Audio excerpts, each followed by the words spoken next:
Selamat siang Bapak Ibu yang terkasih di dalam Tuhan Yesus. Mari kita berdoa sebelum kita mendengarkan firman Tuhan.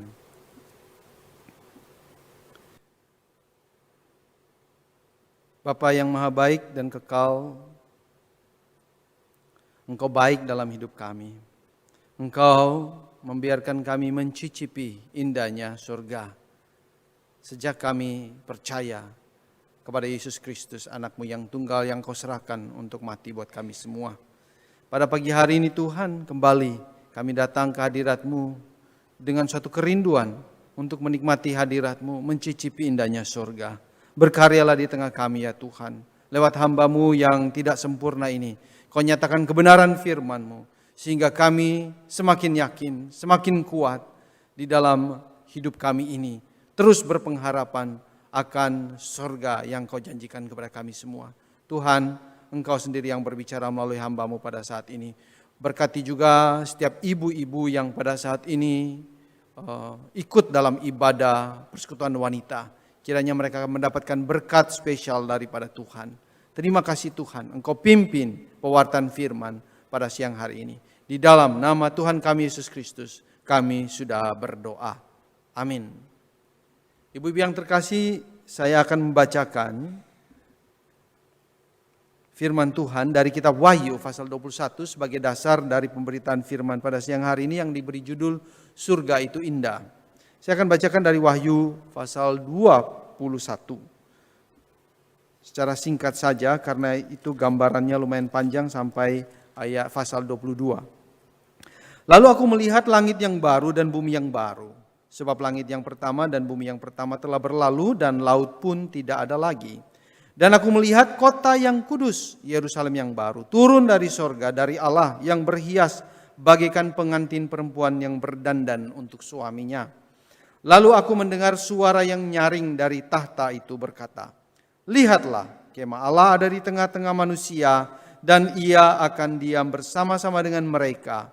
Mereka akan menjadi umatnya dan Ia akan menjadi Allah mereka. Dan Ia akan menghapus segala air mata dari mata mereka. Dan maut tidak akan ada lagi. Tidak akan ada lagi perkabungan atau ratap tangis atau duka cita. Sebab segala sesuatu yang lama itu telah berlalu. Ayat yang ke-10. Lalu di dalam roh Ia membawa aku ke atas sebuah gunung yang besar lagi tinggi. Dan Ia menunjukkan kepadaku kota yang kudus itu, Yerusalem, turun dari sorga, dari Allah. Kota itu penuh dengan kemuliaan Allah dan cahayanya sama seperti permata yang paling indah, bagaikan permata yaspis, jernih seperti kristal. Dan temboknya besar, lagi tinggi dan pintu gerbangnya 12 buah. Dan di atas pintu-pintu gerbang itu ada 12 malaikat dan di atasnya tertulis nama ke-12 suku Israel. Di sebelah timur terdapat 3 pintu gerbang, dan di sebelah utara 3 pintu gerbang, dan di sebelah selatan 3 pintu gerbang, dan di sebelah barat 3 pintu gerbang. Dan tembok kota itu mempunyai 12 batu dasar, dan di atasnya tertulis ke-12 nama ke-12 rasul anak domba itu. Dan Ia yang berkata-kata dengan aku mempunyai suatu tongkat pengukur dari emas untuk mengukur kota itu, serta pintu-pintu gerbangnya dan temboknya.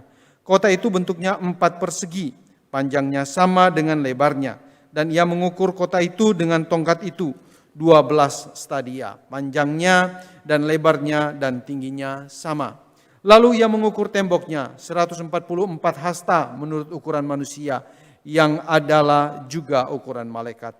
Tembok itu terbuat dari permata yaspis dan kota itu sendiri dari emas tulen bagaikan kaca murni. Dan dasar-dasar tembok kota itu dihiasi dengan segala jenis permata. Dasar yang pertama batu yaspis, dasar yang kedua batu nilam, dasar yang ketiga batu mira, dasar yang keempat batu zamrud, dasar yang kelima batu unam, dasar yang keenam batu sardis, dasar yang ketujuh batu ratna cempaka, yang kedelapan batu beril, yang ke-9 batu krisolit, yang ke-10 batu krisopras, yang ke-11 batu lazuardi, dan yang ke-12 batu kecubung. Dan ke-12 pintu gerbang itu adalah 12 mutiara. Setiap pintu gerbang terdiri dari 1 mutiara, dan jalan-jalan kota itu dari emas murni bagaikan kaca bening. Dan aku tidak melihat bait suci di dalamnya, sebab Allah Tuhan yang Maha Kuasa adalah bait sucinya. Demikian juga anak domba itu. Dan kota itu tidak memerlukan matahari dan bulan untuk menyinarinya, sebab kemuliaan Allah meneranginya, dan anak domba itu adalah lampunya. Dan bangsa-bangsa akan berjalan di dalam cahayanya, dan raja-raja di bumi membawa kekayaan mereka kepadanya. Pasal 22 ayat 1. Lalu ia menunjukkan kepadaku sungai air kehidupan yang jernih bagaikan kristal dan mengalir keluar dari tahta Allah dan tahta anak domba itu. Di tengah-tengah jalan kota itu, yaitu di seberang menyeberang sungai itu, ada pohon-pohon kehidupan yang berbuah 12 kali, tiap-tiap bulan sekali, dan daun-daun pohon itu dipakai untuk menyembuhkan bangsa-bangsa. Maka tidak akan ada lagi laknat. Tahta Allah dan tahta anak domba akan ada di dalamnya, dan hamba-hambanya akan beribadah kepadanya. Dan mereka akan melihat wajahnya, dan namanya akan tertulis di dahi mereka. Dan malam tidak akan ada lagi di sana. Dan mereka tidak memerlukan cahaya lampu dan cahaya matahari, sebab Tuhan Allah akan menerangi mereka, dan mereka akan memerintah sebagai raja sampai selama-lamanya. Demikianlah pembacaan firman pada siang hari ini, ibu-ibu yang terkasih. Berbahagialah kita yang bukan cuma mendengar, tapi berusaha memahami dan melakukannya dalam hidup kita setiap hari. Kalau kita mau membuat survei ibu-ibu yang terkasih hanya di Jakarta saja, misalnya menanyakan apakah kamu mau masuk surga saat ini juga. Kira-kira ibu-ibu yang terkasih, berapa persen menurut ibu-ibu ya, berapa persen orang-orang akan menjawab, ya saya mau. Saya mengira yang akan menjawab ya itu di atas 90%. Mengapa? Karena saya yakin semua orang itu memiliki pandangan bahwa sorga itu satu tempat yang jauh lebih baik dari tempat yang saat ini kita tinggali saat ini. Semua agama paling tidak mengajarkan bahwa surga itu tempat yang jauh lebih baik. Oleh karena itulah saya pikir sebagian besar orang itu ingin masuk surga. Nah, di dalam Alkitab, ibu-ibu yang terkasih, surga itu lebih sering digambarkan daripada dikonsepkan dalam bentuk teori-teori. Digambarkan supaya kita lebih mudah membayangkan dan berimajinasi tentang keadaan surga tersebut. Nah, dalam pengalaman saya ada 2 buah film yang sangat berkesan kepada saya, yang menurut saya merepresentasikan apa yang Alkitab ajarkan tentang surga. Yang pertama adalah film Chronicles of Narnia, The Lion, The Witch and the Wardrobe, dan juga film The Lord of the Ring. Nah, di dalam film tersebut ada scene-scene tertentu yang menggambarkan keadaan yang sangat damai, kotanya indah, orang-orangnya bersahabat, ada tertawa, ada sukacita. Dan itu sangat membantu saya untuk membayangkan surga yang digambarkan oleh Alkitab. Dan itu juga membuat saya itu merindukan. Kalau dalam keadaan-keadaan yang susah, saya membayangkan, wah, kalau sudah ada di surga, semua kesulitan ini tidak mungkin akan ada lagi. Nah, ibu-ibu yang terkasih di dalam Tuhan Yesus, di dalam perjanjian baru, surga seringkali digambarkan dalam 3 hal. Yaitu dalam seperti perjamuan besar, atau seperti perjamuan kawin, atau juga seperti sebuah kota. Dan dalam hal ini Yerusalem yang baru. Nah, satu hal yang menarik dari gambaran sorga yang diajarkan oleh perjanjian baru ini adalah itu ada gambaran bahwa yang ada di dalam sorga itu bukan hanya satu orang, tetapi komunitas, kumpulan orang. Dia tidak tinggal sendirian, dia tidak masuk ke sorga sendirian, tapi di sana dia akan tinggal bersama-sama dengan orang-orang lain yang bersukaria, yang bersukacita. Orang-orang yang mengasihi Tuhan. Dan ini menarik sekali, karena persis seperti apa yang sedang kita lakukan saat ini di dunia ini. Di gereja-gereja ada komunitas-komunitas seperti komunitas persekutuan wanita ini di mana kita berkumpul, berbicara tentang Tuhan, berbagi pengalaman suka dan duka, saling menumbuhkan iman, saling menegur sehingga pengharapan akan sorga itu tidak sirna, tetapi terus ditumbuh kembangkan. Nah, ibu-ibu yang terkasih di dalam Tuhan Yesus, saya pada saat ini mau hanya berfokus kepada gambaran sorga seperti sebuah kota. Dalam hal ini Yerusalem baru yang sudah kita dengar tadi dari bacaan dari kitab Wahyu pasal 21. Ada 3 karakter sebenarnya di dalam Alkitab. Yerusalem baru yang dilihat oleh Yohanes itu sebenarnya berakar pada kota Yerusalem pada zaman Daud sebenarnya. Dan sebenarnya ada 3 karakteristik kota yang ada di dalam benak setiap orang Yahudi pada waktu itu. Yang pertama adalah kota memberikan keamanan. Pintu gerbang dan temboknya melindungi penduduknya dari musuh. Pintu gerbangnya yang kuat, tembok-temboknya yang tebal. Itu semua menggambarkan kota yang kokoh kuat sehingga terlindung dari serangan musuh. Yang kedua, karakteristik yang kedua, ibu yang terkasih, kota itu lebih daripada tempat yang aman. Kota itu adalah komunitas warganya yang disatukan oleh asal usul dan kepentingan yang sama, lebih daripada bangunan fisik yang mereka tinggali. Nah, kota-kota seperti inilah yang disebut dengan kota yang baik. Bukan karena struktur bangunannya, ibu-ibu, tetapi karena ketentraman yang dihasilkan atau yang ada di dalam kota tersebut. Oleh karena individu orang-orang yang tinggal di dalamnya memiliki nilai kepercayaan yang baik. Dan nilai-nilai itulah yang menentukan ketentraman, kedamaian yang ada di dalam kota. Dan yang karakteristik yang ketiga adalah sebuah kota itu adalah tempat menetap. Ya, buat orang Israel yang sebelumnya adalah orang-orang nomaden yang pindah-pindah tempat tinggalnya, akhirnya mereka menetap dalam sebuah kota. Masa nomaden sudah usai, masa tinggal menetap pada satu daerah geografis yang pasti sudah dimulai. Nah, 3 karakteristik ini yang juga kita bisa melihatnya Bapak Ibu, ibu-ibu yang terkasih, yang kita baca tadi di dalam kitab Wahyu. Nah, sebelum kita berbicara mengenai kitab Wahyu, sedikit saya mau mengulas sedikit mengenai sejarah sebenarnya mengenai Yerusalem, kota Allah itu, ya, Sion itu. Nah, di dalam perjanjian lama, Yerusalem bukanlah kota sembarangan, ibu-ibu yang terkasih, tetapi kota satu-satunya, the city.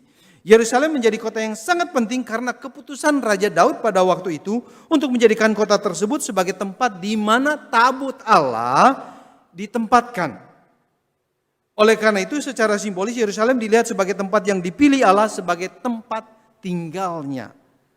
Orang yang melakukan perjalanan ziarah dengan menempuh perjalanan yang jauh, berani dan melewati berbagai macam bahaya, sungguh percaya, yakin bahwa Allah sungguh-sungguh tinggal di dalam kota yang dipagari tembok yang tebal dan kuat tersebut. Jadi Sion, kota Allah, Yerusalem itu menjadi begitu penting karena Allah tinggal di dalamnya. Dan ini yang kita akan lihat di dalam sejarah, di dalam perjanjian baru sebenarnya, sejarah bagaimana orang memandang Yerusalem dan bagaimana kedukaan mereka ketika Yerusalem dan bait Allah itu dihancurkan. Nah, di dalam sejarah bangsa Israel itu penghancuran demi penghancuran terjadi. Dan kota yang disanjung tinggi, ya, yang dimuliakan, itu kemudian mulai dikotori oleh nubuatan dari nabi-nabi perjanjian lama. Karena apa? Karena dosa-dosa, karena pemberontakan orang Israel. Sehingga keunikan, kespesialan dari kota ini itu kemudian hilang. Nah, itu dimulai dari apa Bapak Ibu-ibu yang terkasih? Dari pengepungan, ya, dari Babilonia yang menginvasi Israel, lalu kemudian menghancurkan bait suci oleh Raja Nebukadnezar dan membawa orang Israel ke dalam pembuangan di dalam ke Babilonia pada tahun 586 sebelum Masehi. Dan setelah itu ibu-ibu yang terkasih, oleh karena kemurahan Tuhan, setelah 70 tahun kurang lebih orang Israel ini kembali lagi ke Yerusalem, lalu kemudian membangun kembali bait Allah dan tembok kota Yerusalemnya. Kita bisa membacanya itu di dalam kitab Esra dan Nehemia sebenarnya. Ya, mereka membangun itu. Lalu kemudian pada tahun 168 sebelum Masehi, ini juga sebenarnya sudah dilihat oleh Nabi Daniel sebelumnya bahwa ada seorang raja yang akan merampok dan merusak bait suci. Dan itu dilakukan oleh Raja Epiphanes pada waktu itu. Dan kemudian pada tahun-tahun berikutnya Raja Herodes kemudian mulai membangun kembali bait yang sudah hancur, diprofanisasi oleh orang-orang Romawi pada waktu itu, dibangun kembali, ibu-ibu yang terkasih, dan kita bisa melihat di sini sebenarnya bait suci dan kota Yerusalem itu berulang-ulang kali dibangun, dihancurkan kembali. Sehingga apa? Visi yang pertama ketika mereka melihat bahwa kota Yerusalem dengan Allah yang tinggal di dalamnya itu ada di dalam dunia ini, tetapi karena penghancuran demi penghancuran, pengalaman yang mereka alamin itu membuat mereka kemudian mulai mengerti bahwa sebenarnya kota suci ini tidak ada di dalam dunia ini. Kota yang sempurna yang didambakan itu sebenarnya adalah di sorga, di tempat selain di dunia ini. Dan itu memuncak sebenarnya kepastian atau keyakinan orang-orang Yahudi sebenarnya memuncak ketika bait Allah yang sudah dibangun oleh Raja Herodes Agung itu yang hebat, luar biasa besarnya, yang di dalam Injil ditulis oleh ketiga Injil sinoptik itu bahwa murid-murid ketika melihat bangunan itu begitu kagum-kagumnya sama bangunan bait Allah itu, tapi kemudian dinubuatkan oleh Yesus akan dihancurkan. Itu dihancurkan pada tahun 70 oleh Jenderal Titus yang kemudian menjadi kaisar pada waktu itu, dan hancur sama sekali dan hanya meninggalkan sedikit kecil bagian dari tembok yang saat ini disebut dengan tembok ratapan, di mana orang-orang Israel yang religius masih berdoa menghadap ke tembok itu, ibu-ibu yang terkasih. Dan setelah penghancuran ini kita bisa melihat bagaimana perjanjian baru, terutama di dalam kitab Wahyu, kita melihat sebagai referensi utama bagaimana Yohanes mendapatkan penglihatan bahwa Yerusalem yang baru itu bukan ada di dalam dunia ini, tetapi suatu tempat yang lain, datang dari sorga kalau kita membacanya bersama-sama.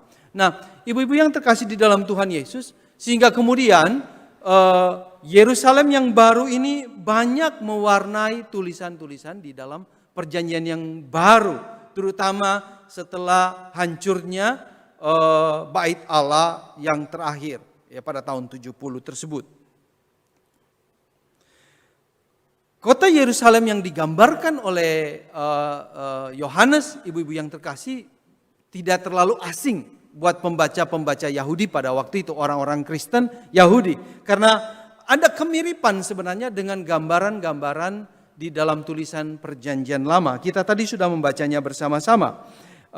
Di sana ada pohon kehidupan, kita melihat tadi sama-sama, ada sungai kehidupan, itu adalah gambaran tentang Taman Eden di dalam Perjanjian yang Lama. Dan di situ dengan jelas sekali itu sakit, kesedihan dan kejahatan dunia yang sudah jatuh dalam dosa akhirnya berlalu dan ciptaan dipulihkan kepada tujuannya awal. Orang-orang Kristen yang tinggal di Asia Kecil pada waktu itu jumlahnya nggak terlalu banyak, ibu-ibu. Dan sebagian besar berasal dari golongan status sosial yang lebih rendah. Orang-orang yang tidak terlalu kaya. Dan sehingga tidak dapat disangkal mereka mendapat banyak penghiburan dan kekuatan dan harapan dengan adanya penglihatan Yohanes ini, ibu-ibu yang terkasih. Dan perlu diingat bahwa kita melihat di situ ketika digambarkan temboknya dari permata, lantainya dari emas, kota itu dari emas, itu menggambarkan bagaimana kerinduan itu bisa begitu tinggi terhadap kota yang baru tersebut. Dan perlu kita ingat bahwa kitab Wahyu itu ditulis pada masa-masa di mana orang Kristen ditekan oleh kaisar ya pada waktu itu, Damatian kalau nggak salah namanya. Dan oleh karena itu penghiburan akan sebuah kota yang baru, penghiburan akan sebuah kelepasan dari penderitaan itu sungguh-sungguh mereka nantikan. Nah, Yerusalem yang baru ini, ibu-ibu yang terkasih, seperti duplikatnya di bumi, digambarkan kota yang memiliki tembok-tembok yang tebal. sehingga aman, ya.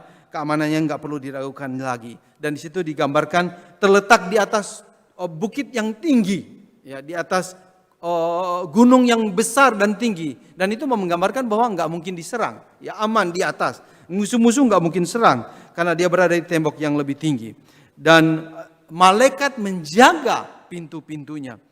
Walaupun dijaga, tetapi pintu itu terbuka 24 jam, welcome untuk orang-orang yang memang mau masuk ke sana. Dan perlu dicatat, ibu-ibu yang terkasih, 12 pintu gerbang dari Yerusalem baru tersebut, itu adalah suatu gambaran tentang bahwa kota ini terbuka untuk setiap orang yang mau masuk. Anugerah dari Tuhan itu terbuka untuk siapa saja.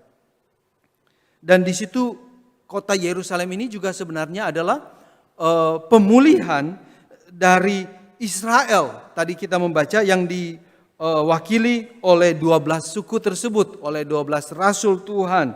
Dan lebih penting lagi, di kota tersebut tidak ada bait Allah di ayat 22 tadi. Tidak ada lagi hierarki para imam. Semua penghuninya adalah imam. Dan di sana tidak diperlukan bait Allah karena Allah berdiam di dalam kota dengan sempurna. Allah adalah semua di dalam semua. Apa yang dirindukan oleh nabi-nabi perjanjian lama untuk membangun kembali bait Allah, Wahyu mengatakan kerinduan itu sia-sia, sama sekali sia-sia. Apa yang menjadi bayangan sekarang sudah terjadi bahwa semuanya akan menjadi imam dan Allah tinggal di dalamnya.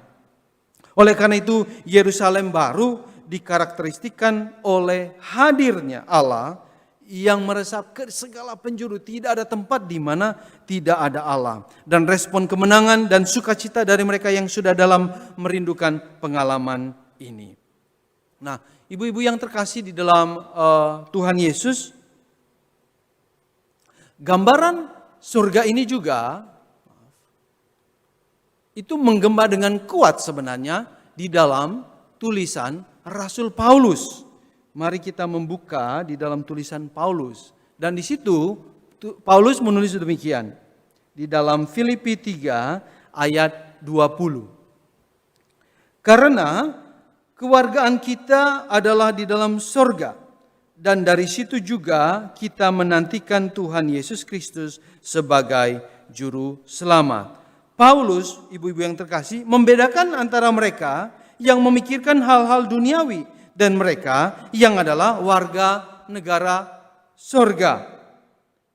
Paulus sendiri, ibu-ibu yang terkasih, kalau ibu-ibu ingat, adalah warga negara Roma yang pada waktu itu memiliki hak-hak istimewa. Kita ingat cerita di Kisah Para Rasul ketika dia mau disiksa, ketika dia katakan dia warga negara Roma, dia tidak jadi disiksa. Karena warga negara Roma ada keistimewaan dibandingkan warga negara yang lain.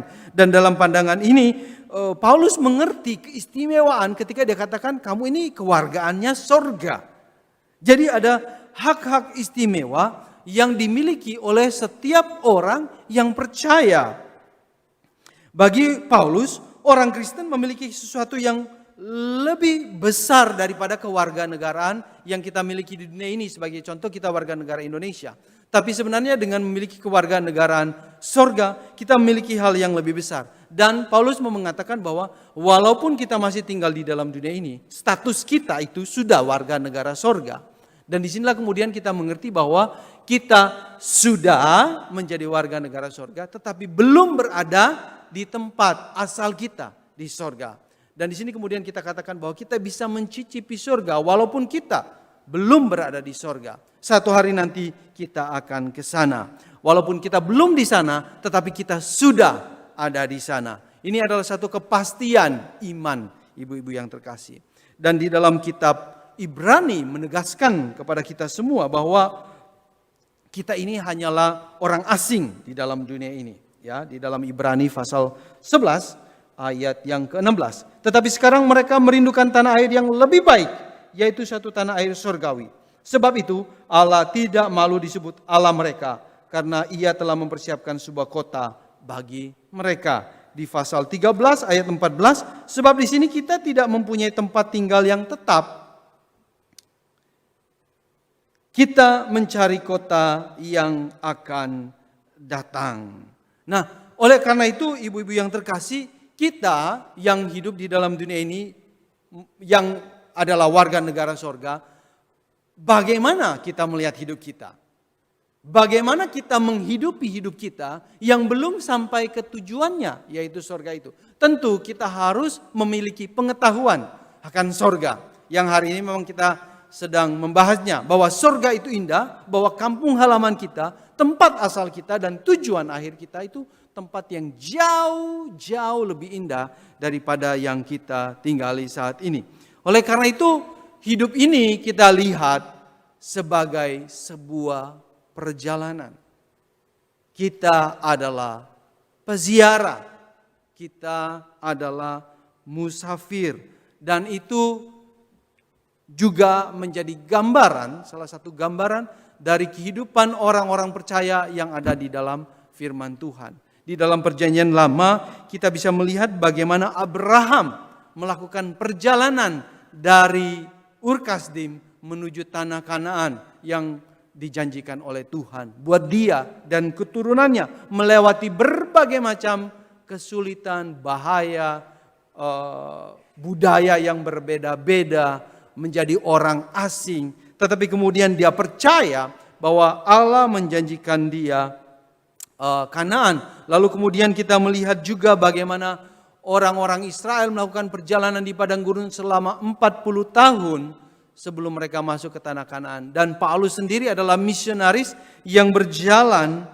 memberitakan firman Tuhan. Ini semua adalah gambaran bagaimana hidup kita juga adalah perjalanan, ibu-ibu yang terkasih.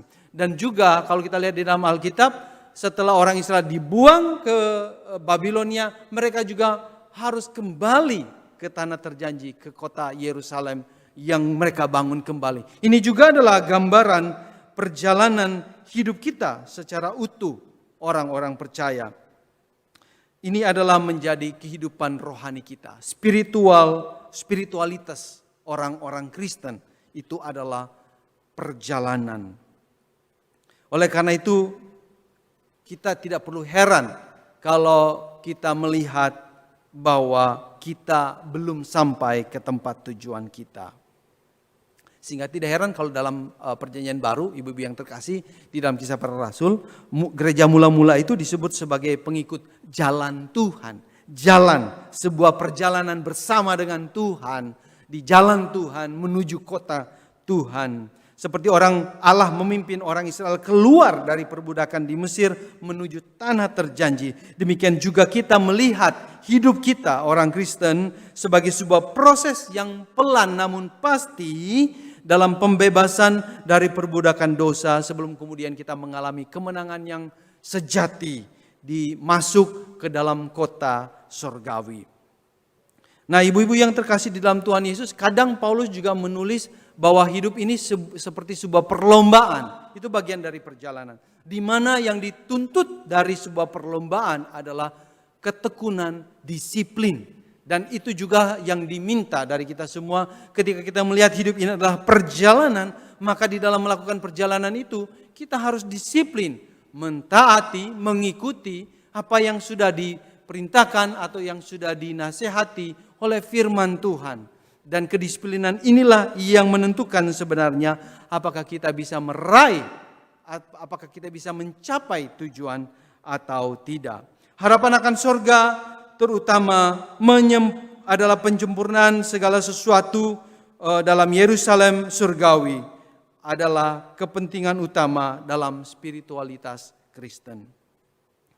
Nah, ibu-ibu yang terkasih di dalam Tuhan Yesus, tidak ada tujuan lain sebenarnya. Kita hidup di dalam dunia ini ketika kita melihat hidup ini adalah sebuah perjalanan, yaitu untuk mencapai tujuan surga. Tidak ada yang lain. Di dalam khotbahnya The Christian Pilgrim, Jonathan Edwards menulis demikian.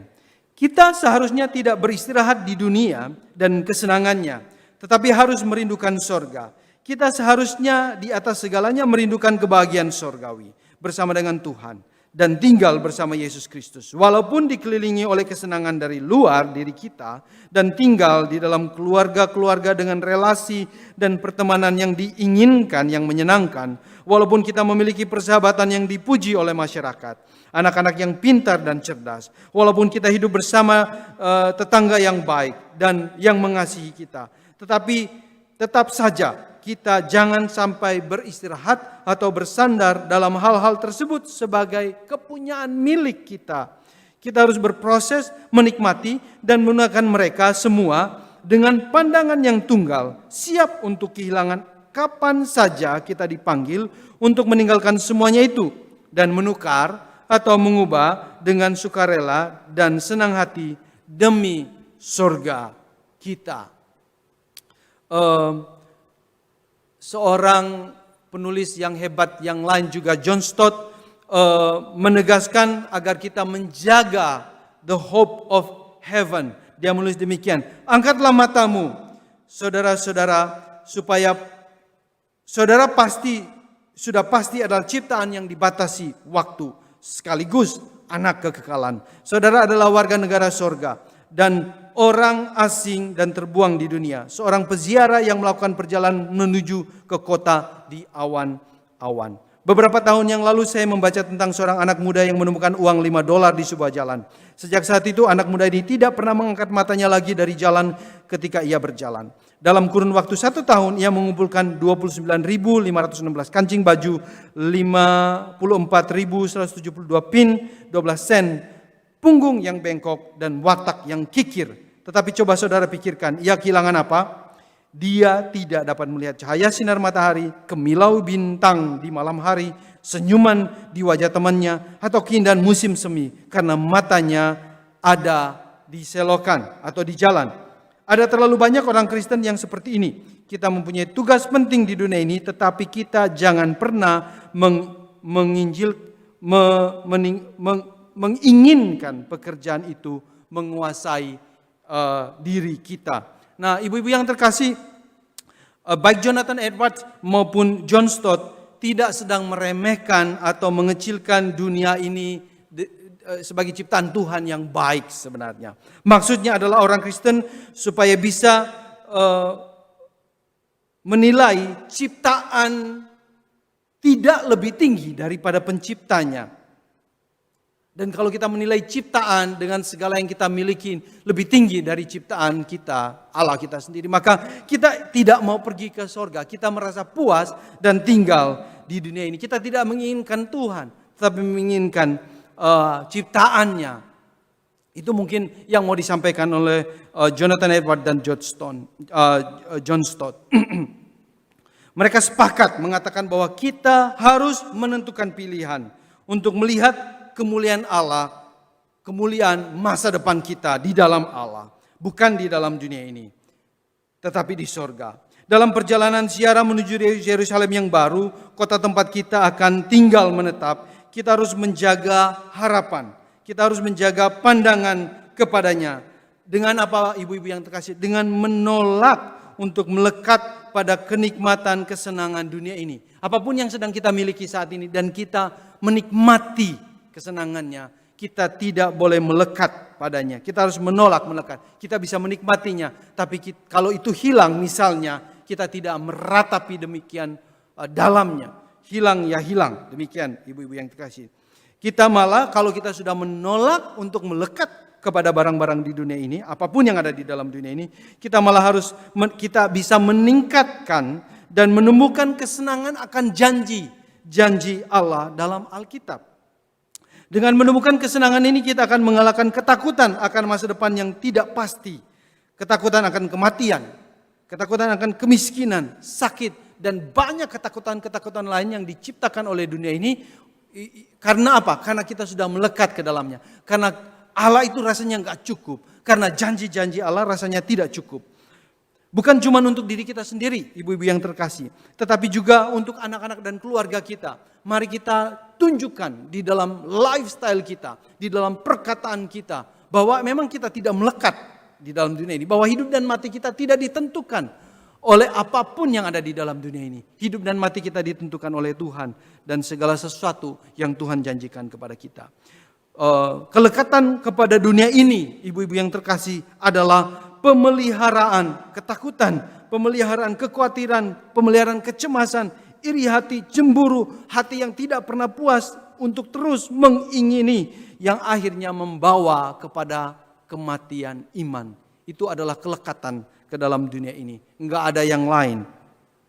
Kita harus melekat kepada Tuhan. Ibu-ibu yang terkasih di dalam Tuhan Yesus Kristus, dalam level tertentu, pengharapan kita akan sorga itu menunjukkan dua hal. Satu, kondisi kerohanian hidup kita pada saat ini.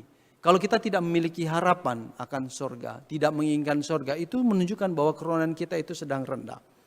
Tetapi kalau kita sungguh mengharapkan sorga, saat ini kita memeliharanya, itu menunjukkan kehidupan spiritualitas kita yang baik. Dan yang kedua, kerinduan kita, pengharapan kita akan sorga itu juga menjadi ukuran seberapa jauh kita melihat realitas dunia ini sebagaimana Tuhan melihatnya.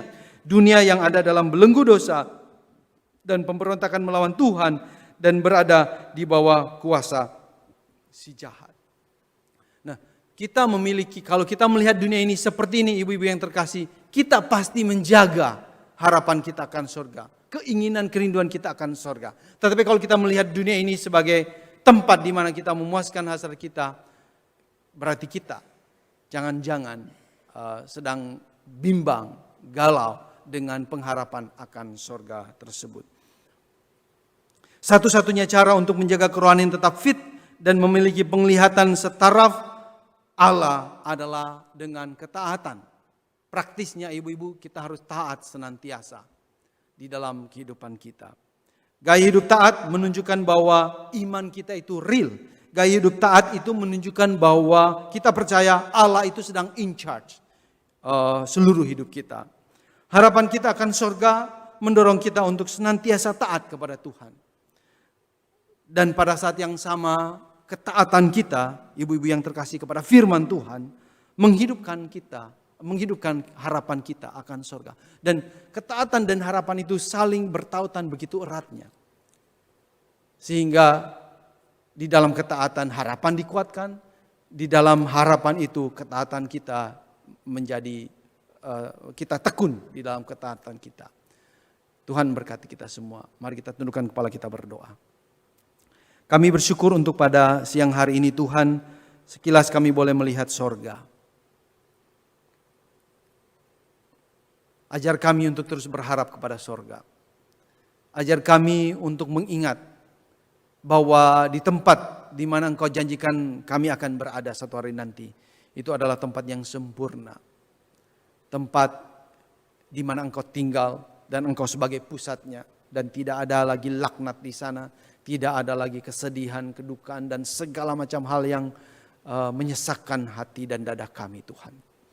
Ajar kami selama kami hidup di dalam dunia ini, agar kami melihat bahwa hidup kami ini adalah sebuah perjalanan. Kami tidak menetap di dunia ini. Apapun yang kami miliki di dunia ini, semuanya akan hilang. Ketika kami meninggal nanti kami tidak akan membawanya.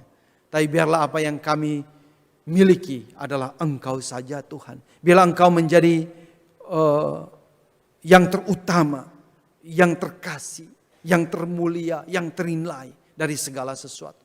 Biarlah kami kalau diberi pilihan untuk memilih Engkau atau apapun yang lain yang baik, yang nikmat di dunia ini, kami tetap memilih Engkau walaupun konsekuensinya adalah kesulitan dan kesukaran.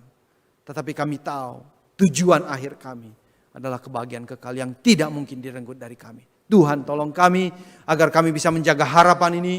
Tuhan tolong kami agar harapan ini terlihat dalam laku lifestyle kami.